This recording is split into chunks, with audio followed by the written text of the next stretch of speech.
नमस्कार। आज हम पढ़ेंगे कक्षा 10 की यूनिट 3 जिसका नाम है दो चर वाले रैखिक समीकरण। इस पाठ में अधिकतर विद्यार्थियों को छात्रों को ये समस्या होती है कि ये जो हिंदी में जो स्टेटमेंट दी हुई होती है उनका हम गणित में रूपांतरण नहीं कर पाते।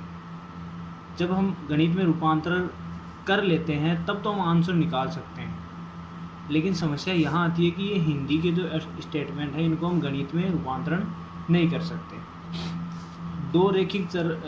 दो चर वाले रैखिक समीकरण, ऐसे समीकरण जिनकी हम रेखा बना सके, यानी हम जिन्हें ग्राफ में दिखा सके। द्विघात समीकरण को हम ग्राफ में नहीं दिखा सकते। ग्राफ में हम सिर्फ उन्हीं समीकरणों को दिखा सकते हैं जिनमें सिर्फ और सिर्फ दो चर हो। अब वो चर चाहे एक्स वाई हो, ए बी हो, सी डी हो, कुछ भी हो, ए बी सी डी के दो अक्षर होने चाहिए। ऐसे समीकरणों को सोल्व करने की 4 विधियां हैं। पहली ग्राफीय विधि है, दूसरी प्रतिस्थापन विधि है, तीसरी विलोपन विधि है और एक वज्र गुणन विधि है। मैं यहाँ जो भी प्रश्न बताऊंगा इनको सिर्फ एक ही विधि से सोल्व कर रहा हूँ, वो है ये विलोपन विधि। यानी इसमें या तो आप अक्ष का विलोपन कर दो या फिर वाई का विलोपन कर दो। तो चलो शुरू करते हैं।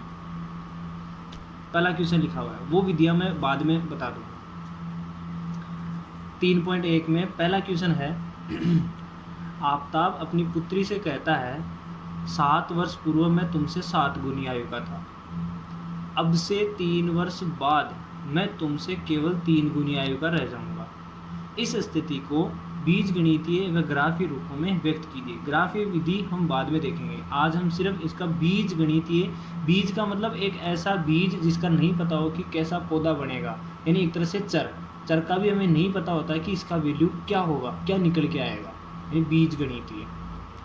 तो सबसे पहले मैंने माना आफताब की वर्तमान आयु x वर्ष है और पुत्री की मैंने y मान ली। आप पुत्री की x और आफताब की y ये भी मान सकते हो, मैंने ये मान ली। पहली स्थिति क्या बन रही है, 7 साल पहले की बात हो रही है, तो पिताजी भी 7 साल छोटे होंगे और पुत्री भी 7 साल छोटी होंगी। क्या ये दोनों बराबर हो सकते हैं? तो जवाब आएगा नहीं। तो फिर प्रश्न वाले ने बोला कि हाँ बराबर हो सकते हैं, लेकिन कब? जब ये 7 गुनी आयु का हो। कौन हो? पिताजी तो पहले ही बड़े हैं, तो फिर हमें 7 गुना करना हो तो किसको करना पड़ेगा? और वैसे भी यहाँ लिखा हुआ है कि मैं तुमसे 7 गुनी आयु का, यानी तुम जो मेरी बेटी है मैं तुमसे भी 7 गुना बड़ा का हो जाऊँगा, यानी तू जितने की है उसको 7 से गुना करेगा तब मेरी उम्र आएगी। ये आफताब जी बोल रहे हैं। तो फिर इसको हम, ये तो है ही 7 साल कम, ये भी 7 साल कम, गुना 7 कर देंगे।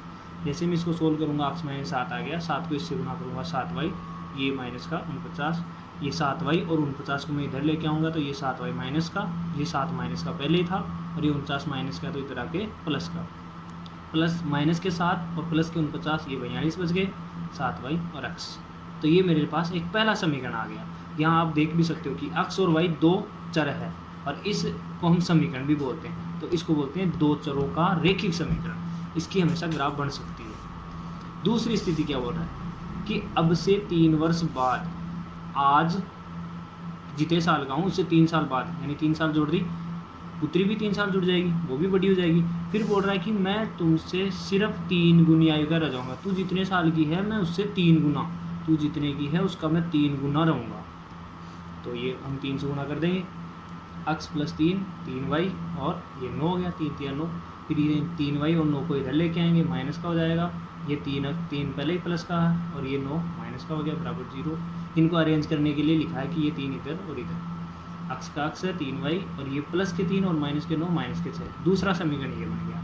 जब मैं इनको सोल्व करता हूँ तो दोनों समीकरण को यहाँ लिख लेता हूँ। पहला समीकरण ये था, प्लस 42 था, उसको मैंने बराबर लिख के यहाँ माइनस के 42 कर लिया, और यहाँ माइनस का 6 था तो उसको बराबर करके मैंने यहाँ प्लस 6 लिख लिया। जब भी हम दो समीकरणों को सोल्व करते हैं जिनमें सिर्फ दो चर हो और घात हो एक एक, तो या तो हमें x को गायब करना होता है या फिर y को गायब करना होता है। इस संख्या से हमें कोई मतलब नहीं रहता। तो x को गायब करने का मतलब कि जो x यहाँ है वही x यहाँ होना चाहिए, सेम बराबर। जैसे यहाँ y 7 है, यहाँ y 3 है, अगर ये भी 7 होता तो उसकी बात कर रहा हूँ कि या तो बराबर होने चाहिए y या बराबर होने चाहिए x। अगर नहीं है तो हम करेंगे, आगे वाले प्रश्नों में बताऊँगा कैसे करते हैं। तो यहाँ देखो x यहाँ भी है और यहाँ भी है, कट सकता है, लेकिन ये भी प्लस का है, ये भी प्लस का है, ऐसे तो कैसे कटेगा? नीचे वाले को माइनस का बनाना पड़ेगा। अब अगर इस नीचे वाले का चिन्ह चेंज कर दिया तो फिर इसका भी चिन्ह चेंज करना पड़ेगा। ये माइनस का था तो ये प्लस का हो गया, और ये प्लस का था तो ये माइनस का हो गया। ये दोनों कट गए, माइनस के 7 और प्लस के 3, ये हो गए माइनस के 4 बच गए, यानी माइनस के ज़्यादा बचेंगे। और यहाँ माइनस के 42 और ये 6 भी अब किसके हो गए, माइनस के, तो माइनस के हो गए 48। यहाँ हमें y का मान निकालना है, तो ये माइनस का 4, क्योंकि ABCD कभी माइनस प्लस में नहीं होती, अंक होते हैं, तो ये माइनस का चिन्ह इस 4 के साथ ही जाएगा और 48 के बट्टे में जाएगा।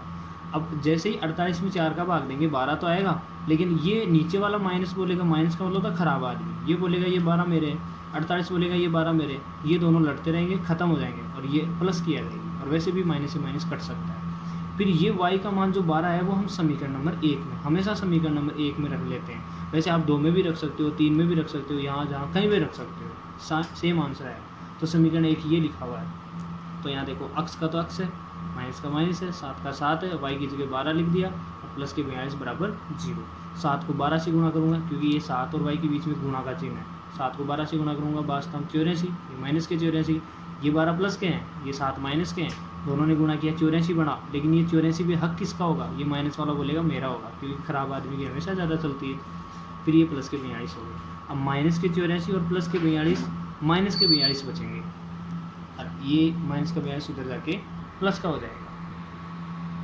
तो हम बोलेंगे कि यहाँ अक्स का मान 42 आया और वाई का मान 12 आया। हमने स्टार्टिंग में माना था कि आफ्ताब अक्स साल का है और अक्स का मान आया 42, इसका मतलब आफ्ताब 42 साल का है। पुत्री को हमने माना था वाई का मान आया 12, इसका मतलब पुत्री वर्तमान की समय 12 साल की है। बस इतना ही बताना है। दूसरा प्रश्न है अगला,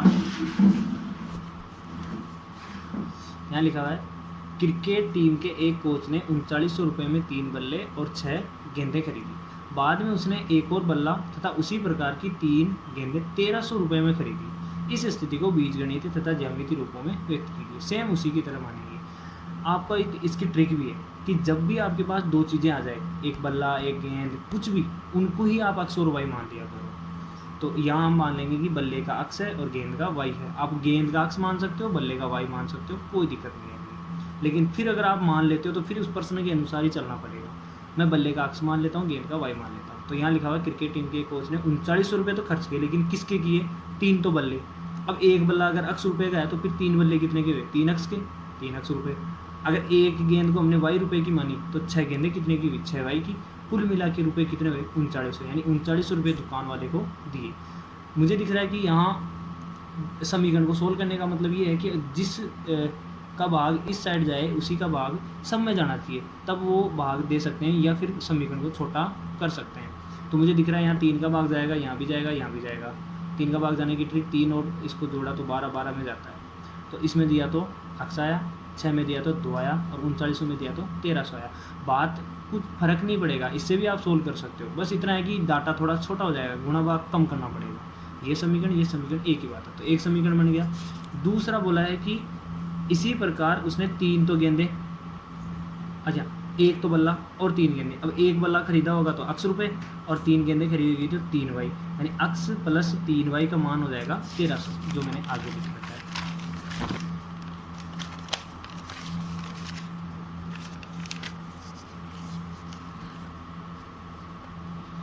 ये देखो स्थिति से क्या, एक बल्ला था, 3 गेंदें थी, तो अक्स प्लस 3 वाई बराबर 1300।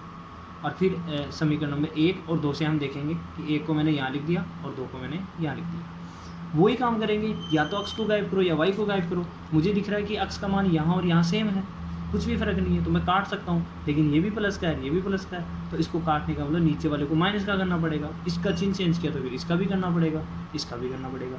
तो ये तो कट गए, लेकिन यहाँ देखो ये भी कट गए, ये भी 0 हो गए, कोई बात नहीं। ये प्लस के ये माइनस के कट गए, कोई बात नहीं। लेकिन यहाँ देखो ये प्लस के ये माइनस के हो गए, तो माइनस का 1 वाई बच गया, तो वाई का मान आ गया 0।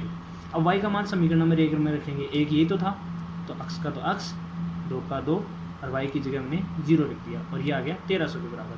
अब 2 को किसी से भी गुणा कर लो वो 0 ही होता है, तो ये तो 0 हो गया, यानी अक्स का मान 1300 आ गया। अक्स हमने किसको माना था, बल्ले की कीमत, तो बल्ला तो है इतने का, और गेंद है 0 रुपये की, यानी गेंद तो फ्री में दे रहा है दुकान वाला, सिर्फ बल्ले के रुपए लेगा। इसके अनुसार, पर्सन के अनुसार, मैं नहीं बता रहा। फिर हम देखते हैं तीसरा प्रश्न। इसमें इसने बोला है कि 2 किलो सेब, 1 किलो अंगूर, इनका मूल्य कुल मिला के दुकान वाले ने बोला कि आप 2 किलो सेब और 1 किलो अंगूर, आपके रुपए हो गए 160 रुपये। 1 महीने बाद में वही आदमी वापस गया उसी ठेले पे, तो उसने 4 किलो सेब और 2 किलो अंगूर के रुपए बताए 300 रुपये। लेकिन इस स्थिति में, अच्छा, इस स्थिति को बीजगणितीय और ज्यामितीय रूपों में व्यक्त करना, कोई बात नहीं। इसमें दो चीज़ें आपके पास, सेब और अंगूर। आपको नहीं पता सेब का क्या भाव है, अंगूर का क्या भाव है, लेकिन मैं मान लेता हूँ कि अगर आप 1 किलो सेब खरीदते हो तो आपको x रुपये देने पड़ते हैं। अब अगर x की जगह कुछ भी हो सकता है।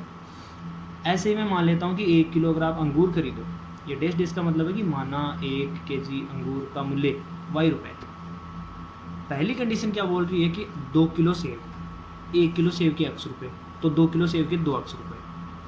1 किलो अंगूर के y रुपये, तो 1 किलो अंगूर के y रुपये। और कुल मिला के दुकान वाले ने बिल बुलाया 160 का बिल बनाया, तो ये भी हमारे हिसाब से भी 160 हो गए। क्या मैं इसको छोटा कर सकता हूँ? नहीं कर सकता। 2 का भाग यहाँ जा रहा है, यहाँ जा रहा है, लेकिन y में नहीं जा रहा, तो ये तो बस इतना ही हो सकता है। दूसरी स्थिति क्या बोल रही है कि 4 किलो तो सेब और 2 किलो अंगूर। 4 को तो गुना करेंगे x से, 4x, ये रुपये तो हो गए सेबों के, और 2y ये हो गए अंगूरों के, और कुल मिला के रुपये बता रहा है 300। इसको मैं छोटा कर सकता हूँ, यहाँ 2 का भाग जा रहा है, 2 का भाग जा रहा है, 2 का भाग जा रहा है, 2x प्लस y बराबर 150। ये दूसरा समीकरण है। इन दोनों समीकरणों को सोल्व करेंगे, या तो y गायब करो या x गायब करो। अब यहाँ देखो, x भी गायब हो रहा है, y भी गायब हो रहा है। वाह, ये तो कोई ना तो x बचा ना y बचा। जब कुछ बचा ही नहीं है तो इसका मतलब है कि यहाँ कोई हल नहीं है। यानी जैसे ही वो दूसरी बार गया तो उसके भाव चेंज हुए हैं, वो भाव नहीं रहे हैं। इसका कहने का मतलब ये है कि अगर कोई हल नहीं है तो ये बात अलग है, ये बात अलग है। यहाँ वाला अक्ष अलग है, यहाँ वाला अक्ष अलग है। और हमसे जब भी प्रश्न पूछेगा बीजगणित में, तो हम जो अक्ष ये मानेंगे वही अक्ष ये मान के चलेंगे। तो हमारे हिसाब से इस प्रश्न के कोई आंसर नहीं है। फिर 3.2 में कुछ ऐसे ही हैं जो स्टेटमेंट के रूप में लिखे हुए हैं, उनको हम गणित में लिखेंगे। 3.2 का पहले क्वेश्चन का पहला क्वेश्चन लिखा हुआ है, कक्षा 10 के 10 विद्यार्थियों ने एक गणित की पहली प्रतियोगिता में भाग लिया। यदि लड़कियों की संख्या लड़कों की संख्या से 4 अधिक हो, यानी समझ में आ रहा है कि लड़कियां ज़्यादा है, लड़कियों की संख्या लड़कों से ज़्यादा है। कितनी ज़्यादा है? 4 ज़्यादा है। लड़के कम है, लड़कियां ज़्यादा है, ठीक है। तो प्रतियोगिता में भाग लिए लड़कों और लड़कियों की संख्या ज्ञात कीजिए। मैं इसको ऐसे लिख सकता हूँ कि माना प्रतियोगिता में जो लड़के भाग लिए हैं उनकी संख्या है x और लड़कियों की है y। तो पहली स्थिति तो क्या बोल रही है कि कक्षा में कुल कितने हैं? 10 जनों ने भाग लिया, तो मैं बोलूँगा कि ये x और ये y, अगर आप इन लोगों को एक जगह इकट्ठा करोगे तो ये 10 जने हो जाएंगे, ठीक है, कोई बात नहीं। फिर दूसरी स्थिति बोल रही है कि y और x कुछ ना कुछ रिलेशन है, तो क्या ये बराबर थोड़ी है? आप बोलोगे नहीं, बराबर नहीं है। y जो लड़कियां हैं वो ज़्यादा है, लड़के हैं वो कम है, लेकिन मुझे तो बराबर करना है। तो 4 में किधर जोड़ूँ? इधर जोड़ूँ या इधर जोड़ूँ? वजन किस में कम है? मुझे दिख रहा है कि लड़के कम है, तो 4 लड़के और जोड़ो, तो y बराबर x प्लस 4। इसको मैं सोल्व करके ऐसे लिख सकता हूँ, x, ये x तो है, इस y को तो इधर ले आया और इस 4 को उधर भेज दिया, तो x माइनस वाई बराबर -4 होगा। पहला समीकरण x प्लस वाई बराबर 10, x माइनस वाई बराबर -4। या तो x को काटो या y को काटो। अब यहाँ देखो x भी बराबर है, y भी बराबर है। चाहो तो चिन्ह चेंज करके इसको काट लो, या फिर बिना चिन्ह चेंज करे भी काट सकते हो। देखो ऊपर वाला प्लस है, नीचे वाला माइनस है, यहाँ तो चिन्ह भी चेंज करने की जरूरत नहीं है, तो ये तो सीधे सीधे कट गए। ये x प्लस का है, ये x प्लस का है, क्योंकि हमने चिन्ह चेंज नहीं किया। तो ये हो गए 2x, इनका भी चिन्ह चेंज नहीं किया, तो 10 और माइनस के 4, ये बच के 6। तो फिर x का मान निकालेंगे तो 2 गुणा में है, बटे में जाएगा, x का मान 3 आएगा। ये समीकरण नंबर 1 में रखने पर समीकरण नंबर 1 ये रहा। x की जगह क्या आया? 3, तो यहाँ लिख दिया मैंने 3, y की जगह y और बराबर 10। तो y का मान निकालना है तो 3 उधर जाएगा और ये y का मान आ गया 7। y हमने लड़कियाँ मानी थी और y का मान 7 आ गया, इसका मतलब लड़कियाँ 7। x हमने लड़कों को माना था, x का मान 3 आ गया, इसका मतलब लड़के 3। और दोनों को जोड़ो आप, 10 हो रहे हैं, और दोनों को अंतर देखो, 4 ही ज़्यादा है लड़कियाँ। बस अपने आंसर को हम चेक भी कर सकते हैं साथ साथ। फिर पहले का 3.2 का पहले का दूसरा क्वेश्चन, 5 पेंसिल 7 कलमों का कुल मूल्य है 50 रुपये। आप दुकान पे गए, दुकान वाले ने आपको 5 पेंसिलें दी और साथ में 7 कलम दी, कलम यानी पेन मान लो, और आपसे रुपये मांग लिए 50 रुपये कि 50 रुपये दो भाई साहब। जबकि एक दूसरा लड़का आया, उसने 7 पेंसिलें ली आपके सामने और 5 कलम ली, लेकिन उससे दुकान वाले ने 46 रुपये लिए। तो वहाँ आपको गणित लगानी है, बताओ कि एक पेंसिल का मूल्य और एक कलम का मूल्य क्या है। तो जो भी लास्ट में दिया होता है उसको ही हम मान के चलते हैं कि यही निकालना है, इसको ही हम कुछ ना कुछ मान लेते हैं। तो माना एक पेंसिल का मूल्य है x रुपये, और ऐसे ही एक कलम का रुपये है y रुपये। यानी अगर आप दुकान वाले को बोलोगे भाई साहब एक पेंसिल दो, तो वो x रुपये लेता। आप बोलो भाई साहब एक कलम दे, तो वो बोलता है कि y रुपये दो। कोई बात नहीं। तो स्थिति पहली क्या बोल रही है कि आपके अनुसार आपने 5 पेंसिल ली और एक पेंसिल x रुपये की है, तो 5 पेंसिल 5x की हुई, ये रुपये है। आपने 7 कलम लिए, एक कलम y रुपये का है, तो 7 कलमों का रुपये 7 हो। तो आपके हिसाब से रुपये ये होने चाहिए, जबकि दुकान वाले ने बोला कि 50 रुपये हुए, तो ये रुपये और ये रुपये एक ही बात है। ठीक है। दूसरी कंडीशन, जो भाई साहब दूसरा लेके गया था उसके है 7 पेंसिल, तो फिर 7 पेंसिल यानी 7x तो हो गए पेंसिलों के, 5 y हो गए कलमों के, और कुल हो गया 46। एक समीकरण, दो समीकरण, हमें वही करना है, बराबर करना है। अब यहाँ देखो, यहाँ 5 है, यहाँ 7 है, नहीं है बराबर, 7 है 5 है, नहीं है बराबर, तो या तो x को बराबर करो या y को बराबर करो, कैसे भी करो। तो इसकी एक सीधी सी ट्रिक ये है कि जब कुछ भी बराबर नहीं दिखे तो ये नीचे वाला तो इससे गुणा कर दो और ऊपर वाला इससे गुणा कर दो। अब 7 को आप 5 से गुणा करोगे तो इसका मतलब ये नहीं कि सिर्फ ये 5 ही गुणा होगा, ये भी गुणा होगा, ये भी गुणा होगा, ये भी गुणा होगा, आगे और होता पूरा का पूरी की पूरी लाइन गुणा होगी। तो यहाँ दिख रहा है कि 7 को इससे गुणा करना, तो मैंने लिख लिया 7, और ये समीकरण पूरा का पूरा। नीचे वाले को फिर ऊपर वाले से गुणा कर देंगे 5 बराबर करने के लिए। तो जैसे मैंने 7 को 5 से गुणा किया 35, 7 को 7 से किया 49, 7 को 50 से किया 350।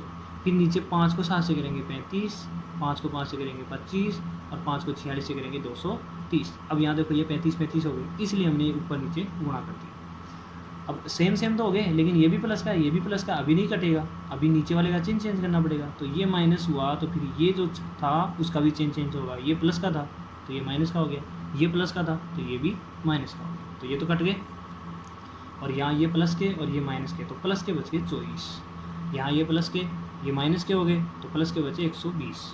जैसे ही y का मान निकालोगे 24 बटे में जाएगा, इसका मान आएगा 5। अब ये y का मान चाहे तो यहाँ रखो, चाहे यहाँ रखो, चाहे यहाँ रखो, चाहे यहाँ रखो, जहाँ मर्जी वहाँ रखो, आपको गुणा भाग जहाँ कम करना पड़े वहाँ रखो। मैं पहले समीकरण में रख लेता हूँ। तो पहला समीकरण है 5 x का x प्लस का प्लस 7 का 7, y की जगह हमने 5 लिख दिया, और इनके बीच में गुणा है तो यहाँ भी गुणा है, और बराबर 50। 5 का 5 x प्लस 7 को 5 से गुणा किया 35 बराबर 50। 5x का मान निकाला या x का मान निकाला, तो 35 तो इधर जाएगा, तो प्लस का है तो इधर जाके माइनस का हो गया। फिर 5 बट्टे में जाएगा तो 35, x का मान आ गया 3। x हमने माना था पेंसिल का मूल्य, और x का मान आया 3, इसका मतलब पेंसिल, एक पेंसिल 3 रुपये की है। y हमने माना था कलम को, y का मान आया 5, इसका मतलब एक कलम 5 रुपये का। ऐसे ही हम आगे देख लेते हैं। आज हमने सिर्फ और सिर्फ जो स्टेटमेंट वाले क्वेश्चन हैं इनको बदलना सीख रहे हैं। जो विधियां हैं वो हम किसी दूसरे वीडियो में देखेंगे। 3.2 का 5वां क्वेश्चन, इसमें लिखा हुआ है कि एक आयताकार बाग जिसकी लंबाई चौड़ाई से 4 मीटर अधिक है का। अब ये का लिखा हुआ तो किसका का, इस आयत की बात हो रही है अभी तक, और तो कोई दूसरा शब्द आया नहीं, इसमें वर्ग नहीं आया, त्रिभुज नहीं आया, तो इस आयत की बात हो रही है। तो इसका अर्ध परिमाप, अर्ध का मतलब होता आधा, और परिमाप का मतलब होता परि चारों तरफ, परि उड़ने वाली नहीं, परिमाप चारों तरफ। अर्ध परिमाप 36 मीटर है। बाग की विमाएँ ज्ञात कीजिए। विमाएँ का मतलब हो गया जो भुजाएं हैं उसको ही विमाएँ बोलते हैं। तो मैंने मान लिया कि आयत है, आयत की कंडीशन होती है कि जो भुजा ये अक्ष होती है वही सामने वाली अक्ष होती है, अगर ये वाई है तो ये भी वाई होती है, यानी आमने सामने की भुजा बराबर होती है और प्रत्येक कोण 90 डिग्री होते हैं। तो माना बाग की लंबाई अक्ष, ये लंबाई मान ली और ये चौड़ाई मान ली कि ये इतना चौड़ा है, इतना लंबा है, वाई मीटर। बाग का परिमाप हमारे हिसाब से अगर देखते हैं तो अक्सर 2x तो ये हो गया, परिमाप यानी चारों तरफ को जोड़ना है, तो 2x तो ये हो गया, 2y ये हो गया। अगर आधा करते तो आधा कर लो, अक्स और y, या तो ऐसे चले जाओ या अक्स और y ऐसे चले जाओ, आधा ही चलना है, या फिर इधर जाके इधर चले जाओ, ये भी x प्लस वाई, इधर जाके इधर चले जाओ, ये भी x प्लस वाई, तो x प्लस वाई हो गया। अब पहली स्थिति क्या बोल रही है कि बाग की लंबाई ये चौड़ाई से, अच्छा मैंने चित्र ऐसे बना लिया, चलो ठीक है कोई बात नहीं, ये ऐसे चित्र बनेगा लंबा, कोई बात नहीं, ऐसे बनेगा कि इसकी लंबाई चौड़ाई से 4 मीटर अधिक है, ये ज़्यादा है, लंबाई ज़्यादा है, तो यहाँ मैंने दोनों को लिखा, अक्स को भी लिखा और वाई को भी लिखा। अक्स है लंबाई और वाई है चौड़ाई।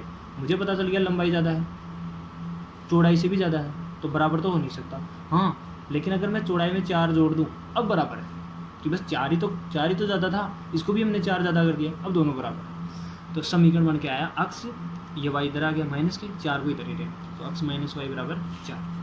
दूसरी बात बोल रहा है कि इसका अर्ध परिमाप 36 है।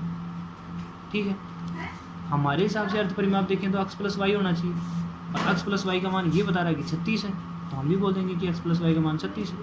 2 समीकरण आगे सेम ऊपर नीचे रखेंगे, कट्टे तो काटेंगे, नहीं कटे तो बराबर बना के काटेंगे। ये देखो अक्स और अक्स कट सकते हैं, लेकिन चिन्ह चेंज करना पड़ेगा। लेकिन यहाँ देखो, यहाँ तो चिन्ह चेंज करने की भी जरूरत नहीं है, सीधा कट गए, अक्स वाई से वाई कट गया, अक्स और अक्स 2 अक्स, ये इनका भी चिन्ह चेंज नहीं हुआ, तो ये भी प्लस का 36 और 4 ये हो गए 40। तो अक्स का मान आ गया 20, 2 गट्टे में चला गया। ये अक्स का मान 20 या तो इसमें रखो या इसमें रखो, किसी में रखो, मैं एक में रख लेता हूँ। समीकरण नंबर 1 में एक ये रहा, अक्स का मान 20 है, तो यहाँ मैंने लिखा 20, फिर माइनस है माइनस, फिर वाई का वाई बराबर 4। वाई को मैंने इधर भेज दिया ताकि ये प्लस का हो जाए, और 4 को इधर ले आया, ये माइनस का हो गया, तो वाई का मान आ गया 16। अक्स हमने किसको माना था? लंबाई को माना था, और अक्स का मान कितना आया? 20। इसका मतलब इस आयत की लंबाई 20 है। अब वो मीटर हो तो मीटर, सेमी है तो सेमी। वाई हमने किसको माना था? चौड़ाई को, वाई का मान आया 16, इसका मतलब इस आयत की चौड़ाई भी क्या है? 16 मीटर। बस इतना ही प्रश्न था। आगे है प्रश्नावली 3.3, इसका है क्वेश्चन नंबर तीसरे का पहला। 2 संख्याओं का अंतर 26 है और एक संख्या दूसरी संख्या की 3 गुनी है। 2 संख्याओं का अंतर 26 है, एक संख्या दूसरी संख्या की 3 गुनी है, उन्हें ज्ञात कीजिए। तो मुझे तो नहीं पता कौन कौन सी संख्याएं हैं, तो मान लेते हैं कि पहली संख्या अक्स है और दूसरी संख्या वाई है। तो पहली स्थिति क्या बोल रही है? हम मान लेते हैं कि ये अक्स वाली बड़ी है, ताकि ऐसे याद रहे कि हाँ अक्स में से वाई घटाएं। 2 संख्याओं का अंतर 26 है, तो जब मैं इनको माइनस करूंगा तो 26 निकल के आएगा, कि कोई ना कोई 26 ज़्यादा होगी, बड़ी वाली में से छोटी वाली घटाऊंगा तो 26 बचेगा। दूसरी बात बोल रहा है कि एक संख्या, कोई सी भी एक संख्या, मैं एक्स मान लेता हूँ, दूसरी संख्या की 3 गुनी, यानी दूसरी संख्या को आप 3 से गुणा करोगे तब उसके बराबर पहुँचोगे। तो अक्स बराबर 3y आ गया, दूसरा समीकरण हो गया। इस 3y को उधर लेके जाऊँगा तो बराबर 0 हो गया। तो पहला समीकरण तो ये है और दूसरा समीकरण ये है, यहाँ देखेंगे। तो पहला समीकरण तो ये था, अक्स माइनस वाई बराबर 26, दूसरा अक्स माइनस 3y बराबर 0। वही बात, या तो अक्स को गायब करो या वाई को गायब करो। अब वाई को तो कर नहीं सकते, ऊपर 3 होना चाहिए तब गायब होता। तो अक्स की तरफ देखो, अक्स की तरफ देखेंगे तो ये भी प्लस का, ये भी प्लस का, तो यहाँ सिर्फ माइनस करना पड़ेगा। अब इसका चिन्ह चेंज किया तो फिर ये प्लस का और ये माइनस का, क्योंकि वैसे भी 0 के तो ना प्लस होता है ना माइनस होता है, लगाओ या मत लगाओ कोई फर्क नहीं पड़ेगा। ये तो कट गए, ये माइनस का वाई और ये प्लस के हो गए 3y। तो प्लस के 3 और माइनस का 1, यानी अच्छे आदमी 2 बच गए, और यहाँ बच के 26। वाई का मान निकालना तो 26 में 2 का भाग दिया तो 13। अब वाई का मान जो भी आया वो समीकरण नंबर 1 में रख दो, यही तो था समीकरण नंबर 1। तो अक्स का तो अक्स है, माइनस का माइनस है, वाई की जगह 13 है बराबर 26 है। तो अक्स का मान निकालेंगे 13 उधर जाएगा, 13 प्लस 26 प्लस 13 कितने हो गए? 39 हो गए। अगला क्वेश्चन ये है 3.3 का तीसरे का दूसरा। 2 संपूरक कोणों में बड़ा कोण छोटे कोण से 18 डिग्री अधिक है, उन्हें ज्ञात कीजिए। अब इस प्रश्न को करने में दिक्कत ये आ सकती है, किसी को नहीं पता हो कि संपूरक कोण किसे कहते हैं। तो मैं आपको बता दूं कि जैसे यहाँ है 1, यहाँ है 2 और यहाँ है 3। अगर 1, 2 और 3 इनको जोड़े, ये टोटल 180, तब की बात बता रहा हूँ। तो यहाँ क्या होता है, अगर मैं इस 1 और 2 को जोड़ूं और ये दोनों कोण मिलके 90 डिग्री बना दे, यानी ये 30 और ये 60, ये 45, ये 45, कुछ भी 90 बना दे, तो मैं बोलूँगा कि ये दोनों के दोनों भाइले हैं। और कैसे भाइले हैं कि पूरक है, ये इसका पूरक है, ये इसका पूरक है। लेकिन यही दोनों कोण मिलके 180 बनाए। जैसे मैं बोलूँ कि ये 1 और ये 2, 3 की जगह मैं 1 ही मान लूँ, कोई 1, कि A और 1 ये दोनों मिलेंगे तो कितना डिग्री बनेगा? 180 डिग्री बनेगा। यानी ये दोनों जैसे ही मैं जोड़ूंगा तो 180 डिग्री बनना चाहिए, तो ही ये समपूरक है, नहीं तो नहीं। तो मैं मान लेता हूँ कि पहला कोण अक्स है, दूसरा कोण वाई है। जो छोटा वाला इसको वाई मान लो और बड़ा वाला इसको अक्स मान लो, एक ही बात है। तो जैसे ही मैं इस अक्स को और वाई को जोड़ूंगा तो 180 आएगा, क्योंकि उसने बोला है कि 2 संपूरक कोण है, वो है तब तो ये सही है। और नहीं है तो ये बात गलत है। दूसरी स्थिति क्या बोल रहा है, क्या x और y बराबर है, तो मैं बोलूँगा नहीं, ये बराबर नहीं है, एक बड़ा है एक छोटा है। तो बोलूँगा कौन सा छोटा है, ये y वाला छोटा है, इसको मैंने y मान लिया, एक ही बात है। और 18 अधिक है, जो छोटा वाला है उससे 18 अधिक है, तो छोटे वाले में 18 जोड़ा तब जाके बड़े वाले के बराबर आया। तो एक समीकरण ये बन गया।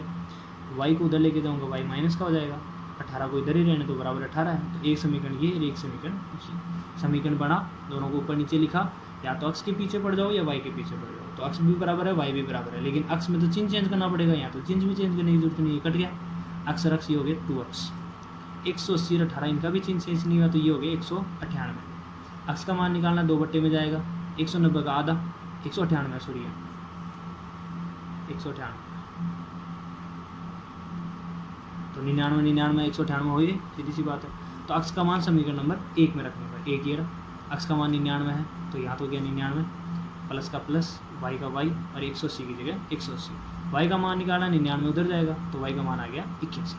x हमने किसको माना था, पहले कोण को, तो पहला कोण हो गया 99 का, दूसरा कोण किसको माना था, y को, दूसरा कोण कितना हो गया 81। अब जोड़ के देख लो, 180 आएगा, माइनस करके देख लो, इनके अंतर 18 ही आएगा। अगला देखते हैं 3.3 का तीसरा क्वेश्चन। एक क्रिकेट टीम के कोच ने 7 बल्ले और 6 गेंदें 3800 रुपये में खरीदी। बाद में उसने 3 बल्ले और 5 गेंदें 1750 रुपये में खरीदी। प्रत्येक बल्ले और प्रत्येक गेंद का मूल्य ज्ञात कीजिए।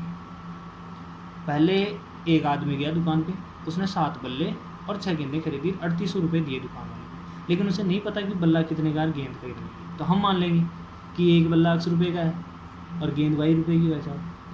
तो अगर एक बल्ला 100 रुपये का है तो फिर 7 बल्ले कितने के हो गए, 7 x के हो गए।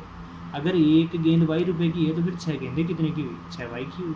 और कुल मिला के दुकान वाले ने कितने लिए, 3800 लिए। हमारे हिसाब से तो ये होना चाहिए, दुकान वाले के हिसाब से ये हुआ है। बात तो एक ही है, ये भी उसी सामान का है, ये भी उसी सामान का है, तो ये बराबर है। दूसरे हमारे जाने के बाद में दूसरा भाई साहब आया, उसने 3 ही बल्ले लिए और गेंदें 5 ले ली, कोई बात नहीं। तो 3 बल्ले लिए तो 3x और 5 गेंदें ली तो 5y, और कुल मिला के 1750। अगर मैं यहाँ इनको माइनस करने की कोशिश करूँ तो क्या x बराबर दिख रहा है, नहीं। y बराबर दिख रहा है, नहीं। तो या तो x को बराबर करो या y को बराबर करो। मैं यहाँ x को बराबर कर लेता हूँ। तो x को बराबर करने के लिए क्या 7 को 3 बना सकता हूँ, नहीं। क्या 3 को 7 बना सकता हूँ, नहीं। क्या इन दोनों को कुछ बना सकता हूँ, हाँ, दोनों को 21 बना सकते हैं। इसको 21 कैसे बनाएंगे, 3 से गुणा करके। और मैंने पहले बताया था कि नीचे वाली को ऊपर गुणा कर दो, ऊपर वाली को नीचे गुणा कर दो, ये तो नॉर्मल है। लेकिन इससे छोटी करनी हो तो आपको ऐसे सोचना पड़ेगा कि क्या बना सकते हैं दोनों को सेम। तो यहाँ 3 से गुणा किया तो ये भी होगा, ये भी होगा, ये भी होगा। तो इसको किया तो 21, इसको किया तो 18, इसको किया तो 11,400, 3800 का 3 गुना। इसको नीचे वाली को 7 से करेंगे तो ये हो गया 21, ये हो गया 35, ये हो गया 12,750। ये देखो बराबर हो गए, लेकिन ये भी प्लस का, ये भी प्लस का, तो माइनस करना पड़ेगा। तो फिर इसका भी चिन्ह चेंज होगा, इसका भी चिन्ह चेंज होगा। अगर यहाँ माइनस होता तो ये प्लस होता था, प्लस है तो माइनस हो गया, ये कट गया। ये प्लस, ये माइनस, तो माइनस के 17 बचे, ये प्लस, ये माइनस, तो माइनस के 850 बचे।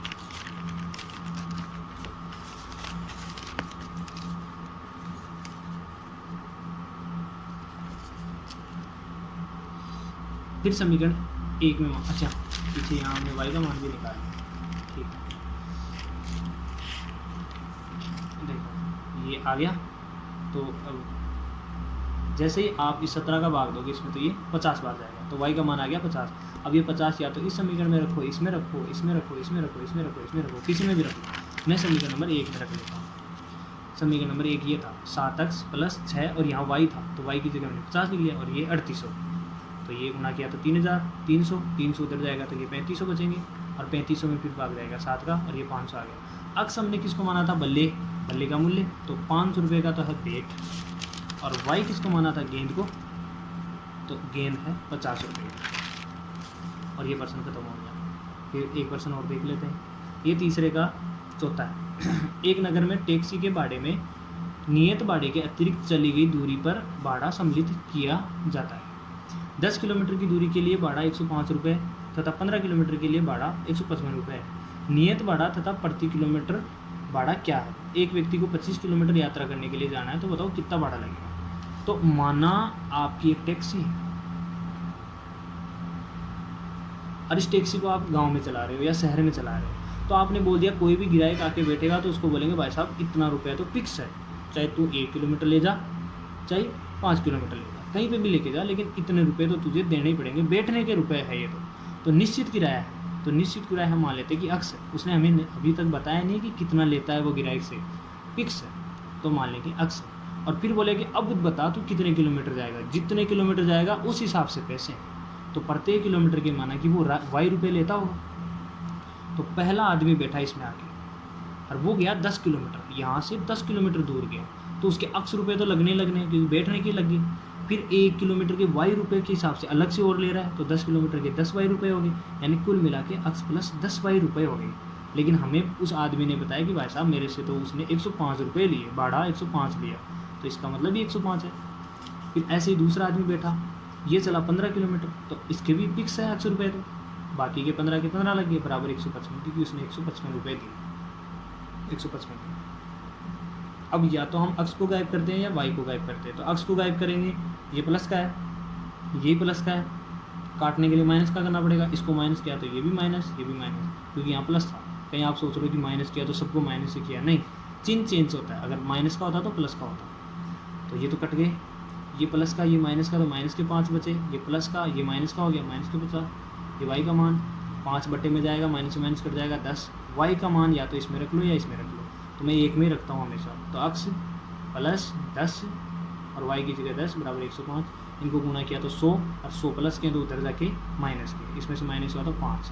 अब अक्स तो हमने किसको माना था, निश्चित किराया, तो भाई साहब वो बोलता कि 5 रुपया तो लगेगा ही लगेगा तेरा, चाहे बैठ के ही उतर जा।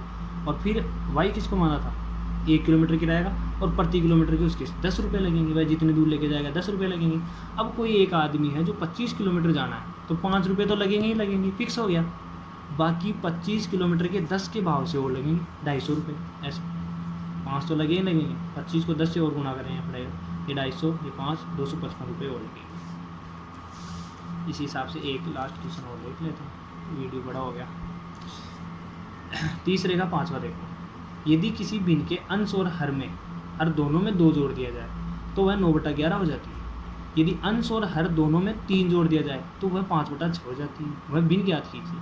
हमें पता है जब भी कोई अंश और हर होते हैं तो वो p/q या x/y के रूप में होती है। हमें अंश नहीं पता तो हम मान लेंगे अंश तो x है और हर y है, तो भिन्न हमारे हिसाब से x/y हुई। पहली स्थिति क्या बोल रहा है कि अंश में भी 2 जोड़ दिया, हर में भी 2 जोड़ दिया, तो हमने भी यहाँ जोड़ दिया x + 2 और y + 2, और वो बोल रहा है कि 9/11 हो जाती है। ये देखो 2 जोड़ दिया तो 9/11 हो जाती है, तो यहाँ भी हमने भी 9/11 कर लिया। अब हमें पता है कि जो बट्टे में होता है बराबर को उधर लेके जाएंगे तो गुणा में जाएगा, ये बट्टे में है तो इधर आ गया तो गुणा में जाएगा, तो गुणा यानी ऊपर और ये भी ऊपर, तो 11 को गुणा करेंगे x + 2 से और 9 को गुणा करेंगे y + 2 से, तो ये हो गया 11x, ये हो गया 22, 11 दूना 22, 9y, और 9 को फिर 2 से गुणा किया तो 18, सबको एक साइड ले आएंगे तो 11x, ये माइनस का 9y, ये 18 इधर ही रहेंगे, यानी संख्या इधर रख लेंगे 18, और ये 22 उठ के आ गया इधर माइनस में, तो 11x - 9y बराबर यहाँ बच के तो माइनस के 4 बच गए, एक समीकरण। दूसरा बोला है कि अंश और हर दोनों में 3 जोड़ दिया जाए तो 5/6 हो जाती है, तो हम भी बोलेंगे भाई साहब 5/6 हो जाती है, 3 जोड़ दिए, ये इधर गुणा क्योंकि बराबर लगा हुआ है, तो ये 6 से, ये 5 से, 6 को से किया 6x, 18, 5y, ये 15, ये 6x, 5y इधर आ गया 15, ये 18 इधर गया माइनस के, इनको ये तो माइनस होंगे नहीं, इधर ये प्लस के, ये माइनस के 3 बच के, तो एक समीकरण ये बन गया। अब पहला समीकरण तो ये है, दूसरा समीकरण ये है। हम या तो x को काटते हैं या फिर y को काटते हैं। अब ना तो 11 बराबर आ रहे हैं, नहीं या 9 बराबर आ रहे हैं, इसको हमें मतलब है नहीं। तो क्या 11 को 6 बना सकते हैं? नहीं। क्या 6 को 11 बना सकते हैं? नहीं। लेकिन 6 को इससे गुणा कर दो, 11 को इससे गुणा कर दो, सीधी सी बात है। तो 6 को इससे गुणा करेंगे ये आएगा 66, 6 को 9 से गुणा करेंगे 54, और 6 को फिर 4 से गुणा करेंगे 24, 11 को 6 से गुणा करेंगे 66, 11 को 5 से करेंगे 55, और ये 33। यहाँ देखो x बराबर आ गया, लेकिन अभी ये प्लस के हैं दोनों ही, तो यहाँ माइनस होगा, यहाँ माइनस हो तो यहाँ प्लस होगा, और यहाँ माइनस है तो यहाँ भी प्लस होगा, तो ये तो कट गए, ये माइनस का और ये प्लस का, तो यहाँ 54 माइनस के और प्लस के 55 है तो 1 बच गया, और ये माइनस के और ये प्लस के 33 है तो प्लस के 9 बच के। अब ये y का मान समीकरण नंबर 1 में रखने पर, एक यही तो था, तो 11 का 11, x का x, 9 का 9, फिर इस y की जगह हम 9 रख देंगे, माइनस का 4, 11x, बराबर 9 को 9 से गुना किया 81, ये माइनस के 81 उधर जाएंगे प्लस के 81 हो गए, इन दोनों को जोड़ा यानी ये माइनस का ये प्लस का तो 77 बचे, फिर ये 11 बट्टे में गया, अक्स का मान आ गया 7। तो अंश को हमने माना था अक्स, तो अंश आया हमारे पास 7, हर को हमने माना था वाई का मान आया 9, तो वो भिन्न है 7/9। अच्छा एक क्वेश्चन और है गया इसमें, तो लास्ट क्वेश्चन है, लिखा हुआ है कि 5 वर्ष बाद जेकब की आयु उसके पुत्र की आयु की 3 गुनी हो जाएगी कोई बात नहीं। 5 वर्ष पूर्व जेकब की आयु उसके पुत्र की आयु की 7 गुनी थी, वाह। उनकी वर्तमान आयु क्या है? तो हम दोनों की वर्तमान आयु मान लेते हैं, क्योंकि बिना माने तो हमसे कुछ आगे होगा नहीं सोल्व, वैसे भी मैथ का मतलब भी मानना होता है। तो माना जेकब की आयु वर्तमान आयु अक्स मान लेते हैं, बड़ा है बाप है तो अक्स मान लेते हैं, बेटे की वाई मान लेते हैं। उसने बोला कि 5 वर्ष बाद वो भी 5 साल बड़ा होगा, वो भी 5 साल बड़ा होगा, क्या दोनों की आयु बराबर है? उसने बोला नहीं, मैं मेरे पुत्र से 3 गुना बड़ा हूँ, मैं मेरे पुत्र से 3 गुना, पुत्र जितने का है उसको 3 से गुना करो पहले, फिर मेरे बराबर आएगा वो। तो हम भी यहाँ 3 से गुना कर देंगे, फिर x + 5 आ गया, 3 को y से गुना किया 3y, 3 को 5 से किया 15, ये y इधर आ गया तो माइनस का, 5 इधर गया तो माइनस का, 15 में से 5 गया 10, इधर एक समीकरण बन गया। दूसरा बोला 5 वर्ष पूर्व, अभी हम जितने साल के हैं उससे पहले, तो पहले तो वैसा माइनस करना पड़ेगा 5 साल, ये भी 5 साल छोटा होगा पिता, ये बेटा भी, क्या अब दोनों की आयु बराबर है? तो पापा जी बोलेंगे नहीं, 5 वर्ष पूर्व में पुत्र से 7 गुनी आयु का था, पुत्र जितने साल का है उसको 7 से गुना करो तब मेरी बराबर आएगा। तो x - 5 किया, इसको 7 से गुना किया, 7y, 7 में 35, ये 7y इधर आया माइनस का और 5 इधर आया प्लस का, ये माइनस के 35 है और ये प्लस के 35 है, सॉरी प्लस के 5 है, तो माइनस के 30 बच गए। एक समीकरण 10 वाला और दूसरा -30 वाला। अब दोनों को हम विलोपन से करो, वज्र गुणन से करो, किसी से भी करो, ग्राफीय से करो, विलोपन से करो, प्रतिस्थापन से करो, 4 विधि है। तो यहाँ लिख ली दोनों को, हम विलोपन से करेंगे। अक्स गायब कर सकते हैं, x बराबर है, बस यहाँ माइनस करना पड़ेगा। तो माइनस किया तो ये फिर प्लस हो गया और ये भी प्लस हो गया, ये कट गए, प्लस के 7 और माइनस के 3 4 बच गए और ये बच गए, ये भी प्लस का ये प्लस का, तो 40 हो गया। तो y का मान आ गया 10। अब y का मान हम समीकरण नंबर 1 में रखेंगे, तो x का तो x है, माइनस का माइनस है, 3 का 3 है, y की जगह हमने 10 रख दिया, 10 को 3 से गुणा किया 30 आया, 30 माइनस का है उधर जाके प्लस का हो गया, दोनों 40 हो गए। अब अक्स हमने किसको माना था? पिताजी को, तो पिताजी कितने साल के हैं? 40 साल के। वाई किसको माना था? पुत्र को, तो पुत्र कितने साल का है? 10 साल के। खत्म।